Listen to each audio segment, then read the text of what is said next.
एक एक महीने के अंदर 5-5, 6-6 अरब डॉलर आ रहे हैं इंडिया के अंदर एक एक महीने के अंदर। ओ भाई, कहाँ है पाकिस्तान की वो लेबर, कहाँ है वो पाकिस्तान के लोग जो सारी इन्वेस्टमेंट इंडिया खींच के ले गया।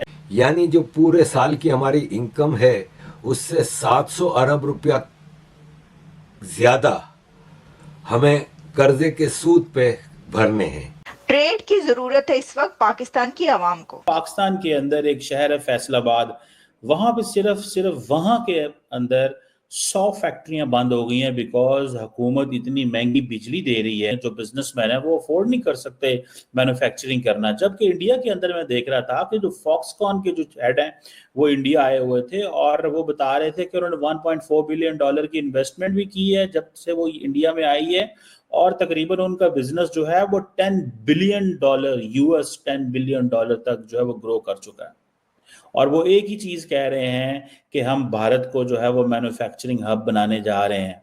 और जो ल्यू है, इनको भारत ने पद्मा भूषण अवार्ड भी दिया है, जो कि कहा जाता है कि 3rd हाईएस्ट सिविल अवार्ड है। वो इंडिया के तमाम जो इलाके हैं वहां पे जा रहे हैं, चीफ मिनिस्टर से मिल रहे हैं। जबकि पाकिस्तान के अंदर क्या है, फैक्ट्रियां बंद हो रही हैं, हुकूमत जो है उसने अवाम को मुश्किल में डाला हुआ है। अब देखिए ना, एक तरफ ये चीज हो, एक तरफ सिर्फ आईटी की बातें हो रही हैं, वहां पे फॉक्सकॉन जो है वो एक लगी हुई है। आप देखें, ये अभी वो नरेंद्र मोदी को मिले हैं लियू साहब जो हैं, तो इंडिया के अंदर बिलियंस ऑफ डॉलर्स आ रहे हैं in terms of investments. Unicorns आ रही हैं, तड़ यूनिकॉर्न्स आ रही हैं। एक कंपनी है जी ब्लैकस्टोन, वो कहती है जी हम 2 बिलियन डॉलर जो है वो इन्वेस्टमेंट करने जा रहे हैं भारत के अंदर। एक एक महीने के अंदर 5-5, 6-6 अरब डॉलर आ रहे हैं इंडिया के अंदर एक एक महीने के अंदर। एक एक महीने के अंदर 5-5, 6-6 अरब डॉलर आ रहे हैं। 70-70, 75-75 बिलियन डॉलर सालाना इनफ्लो है। इंडिया को ये एडवांटेज है कि वहां पे लोग ग्रो कर रहे हैं, वहां पे लोग अपने रेवेन्यू को बाहर भी भेज सकते हैं। हमारे यहाँ पे ये मसला है बहुत ज्यादा जो है ना, वो जिसे कहते हैं ना, तेजी से बढ़ता जा रहा है कि हमारी फैक्ट्रियां बंद हो रही हैं। तो ये चीज बड़ी तकलीफ देह है पाकिस्तान के अंदर। इंडिया के अंदर देखें, लोगों को अब देखें, जो फॉक्सकॉन का हेड है, ठीक है जी, आपने वो कह रहा है, फॉक्सकॉन का हेड ये कह रहा है कि मैंने 50,000 लोगों को नौकरी दी है। वो तमाम सूबों का विजिट कर रहा है, वो तमिलनाडु भी जा रहा है, वो बाकी जगहों में। तमिलनाडु में है उन्होंने को 18,000 बंदे मजीद रखे हैं, 20 एकड़ का उन्होंने को प्रोजेक्ट लगाया हुआ है, 700 करोड़ की इन्वेस्टमेंट है। और फर्स्ट क्लास की मैन्युफैक्चरिंग होगी, फर्स्ट क्लास, जैसी कि वो स्विट्जरलैंड में मैन्युफैक्चर करना चाहते हैं, जैसी वेस्ट में वो मैन्युफैक्चर जर्मनी में मैन्युफैक्चर करना चाहते हैं और ले जाएंगे वो उधर। ओ भाई, कहाँ है पाकिस्तान की वो लेबर, कहाँ है वो पाकिस्तान के लोग जो सारी इन्वेस्टमेंट इंडिया खींच के ले गया है। जो यहाँ पे देखिए, इंडिया ने कोई ओवरनाइट नहीं ले गया, इंडिया ने मेहनत की है, उन्होंने अपने लोग, इतने लोग पैदा किए हैं, उन्होंने काम किया है। 9,800 अरब रुपया कर्जे के सूद ब्याज पे के लिए रखे हैं। और ये कर्जे की वापसी का नहीं है, ये ब्याज है, सूद है। 9,800 अरब रुपया सूद पे भरना है, जबकि पाकिस्तान की इनकम जो एक्सपेक्टेड है अगले साल के लिए वो 9,100 अरब रुपया है। यानी जो पूरे साल की हमारी इनकम है उससे 700 अरब रुपया ज्यादा हमें कर्जे के सूद पे भरने हैं। ट्रेड की जरूरत है इस वक्त पाकिस्तान की आवाम को, मासिस को, पब्लिक को, गरीबों को। इसलिए मुंह उठा के आप बड़े फखर से कह रहे हैं हम ट्रेड नहीं करते इंडिया के साथ। क्यों नहीं करते आप ट्रेड? आपके लोगों को जरूरत है। तो इस बात को इंडोर्स करना और इसकी तारीफ करना, दिस इज नॉट एक्सेप्टेबल। उन्होंने एक फंड अनाउंस कर दिया है भारत ने ग्लोबल साउथ के कंट्रीज के लिए,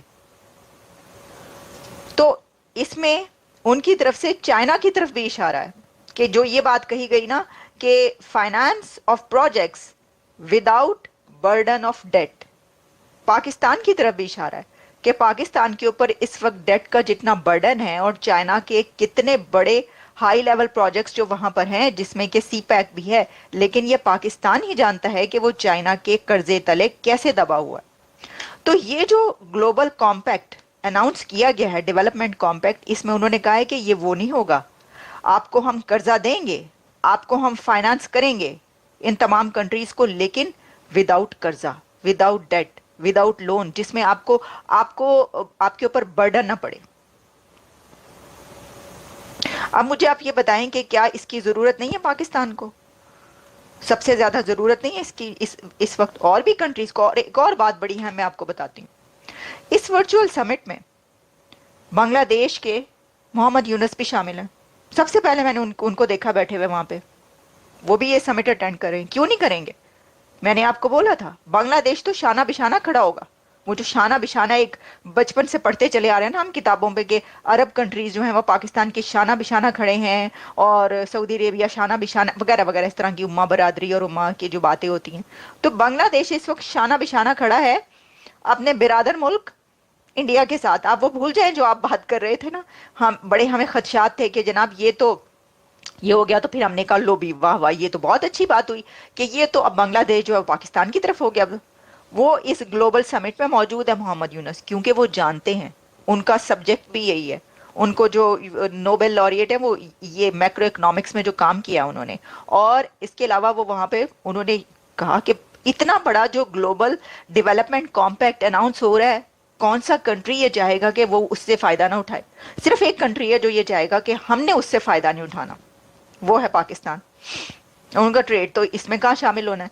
अच्छा, अब ये कहें कि जी इंडिया ने बुलाया नहीं पाकिस्तान को, यार व्हाट इज दिस नॉनसेंस? ये बच्चों का खेल है क्या? आप जब आपका दिल करता है कुट्टी करके चले जाते हैं दूसरे कमरे में, जब दिल करता है तो छोटे छोटे बच्चे जो फ्रेंडशिप करते हैं तो वो वापस सुला कर लेते हैं। ये वो है? पाकिस्तान को चाहिए था वो कहता मैं भी आ रहा हूं इसमें, आप मुझे कैसे शामिल नहीं करेंगे? पाकिस्तान के प्राइम मिनिस्टर को चाहिए था वो वहां पे पैगाम भिजवाते हम शामिल होना चाहते हैं ग्लोबल उसमें, और आप कैसे हमें निकाल सकते हैं? हमें भी शामिल करें इसके अंदर, और ये होना चाहिए था। भारत पिछले लंबे समय से ग्लोबल ग्रोथ में एक मेजर कंट्रीब्यूटर है और आने वाले समय में पूरी पॉसिबिलिटी है कि भारत दुनिया की ग्लोबल ग्रोथ को लीड करे। और कोई भी मल्टीनेशनल कंपनी किसी भी देश में इन्वेस्टमेंट से पहले कुछ बातें देखती हैं, जैसे return on investment, law and order और ईज़ ऑफ बिजनेस, जो तीनों ही चीज़ें भारत में इस वक्त बहुत ही अच्छे से मौजूद हैं। इसीलिए और इसका एक प्रूफ ये भी है कि लगातार भारत में बहुत ज़्यादा फॉरेन डायरेक्ट इन्वेस्टमेंट आ रहा है, जबकि दूसरी तरफ पाकिस्तान में जो ऑलरेडी कारखाने चल रहे हैं, मैन्युफैक्चरिंग जो थोड़ी बहुत वहाँ होती थी वो भी बंद हो रही है। और उसका रीज़न है वहाँ की ख़राब पॉलिसी, करप्शन और हाईली रेडिकल सोसाइटी। वहाँ की सोसाइटी किसी भी फॉरेन प्रोडक्ट या फॉरेन कंपनी को बहुत ही सस्पेशन की नज़र से देखते हैं, और ऐसा माहौल किसी भी बिजनेस के लिए अच्छा नहीं होता। इसलिए जो रही सही इंटरनेशनल कंपनीज पाकिस्तान के अंदर एक दो बची थी वो भी पुल आउट कर रही हैं, और आने वाले समय में पाकिस्तान का जो इकोनॉमिक क्राइसिस है वो और भी गहरा हो जाएगा। और इसी वजह से वहाँ की मीडिया बात कर रही है कि एक तरफ जहाँ भारत सारी इन्वेस्टमेंट खींच रहा है, दूसरी तरफ पाकिस्तान के अंदर वैसे तो कोई इन्वेस्टमेंट नहीं आ रही, लेकिन जो थोड़ी बहुत बिजनेस वहाँ हो रहा था वो भी बंद हो रहा है, जो कि एक बहुत ही बड़ी खतरे की घंटी है पाकिस्तान के लिए।